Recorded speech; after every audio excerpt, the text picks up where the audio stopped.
నమస్కారం. ఈరోజు మనం ఏఐ ఉద్యోగాల భవిష్యత్తు గురించి కొంచెం లోతుగా మాట్లాడుకుందాం.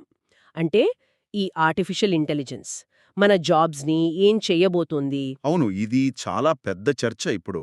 అసలు ఉద్యోగాలు పోతాయా? లేక కొత్తవి వస్తాయా? అదే కదా, మన దగ్గరున్న ఈ సమాచారం ఏం చెప్తోందో చూద్దాం. ఇది భవిష్యత్తు కాదు, ఇప్పుడే జరుగుతోందంటున్నారు. కరెక్ట్. ఇది వర్తమాన వాస్తవం.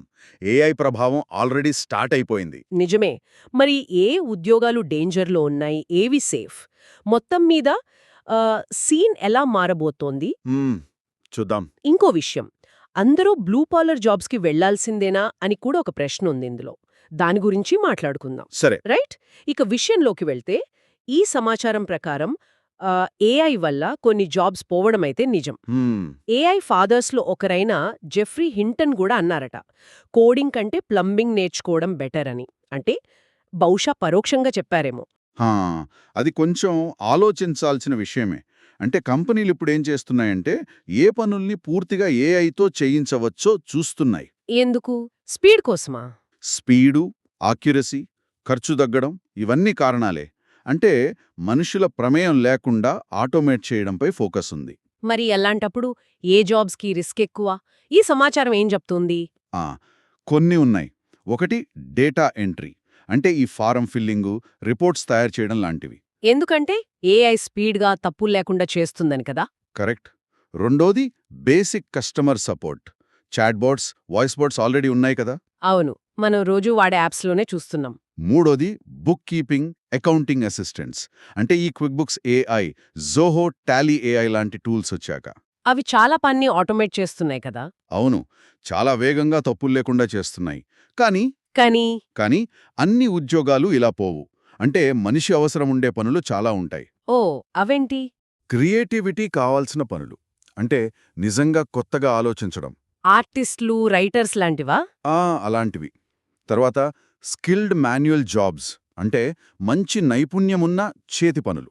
ప్లంబింగ్, ఎలక్ట్రీషియన్ లాంటివా ఇందాక అన్నట్టు? అవును, వాటికి ఫిజికల్ స్కిల్, ప్రాబ్లమ్ సాల్వింగ్ కావాలి కదా. అది ఏఏకి కష్టం. ఇంకా స్ట్రాటజీ, లీడర్షిప్ రోల్స్, అంటే వ్యూహాలు రచించడం, టీంని నడిపించడం. అక్కడ హ్యూమన్ జడ్జ్మెంట్ ముఖ్యం. కరెక్ట్. అలాగే ఎథికల్, లీగల్ డిసిషన్స్, అంటే నైతికపరమైన, చట్టపరమైన నిర్ణయాలు. అక్కడ మనిషి విచక్షణ తప్పనిసరి. ఇక్కడే అసలు పాయింట్ ఉంది.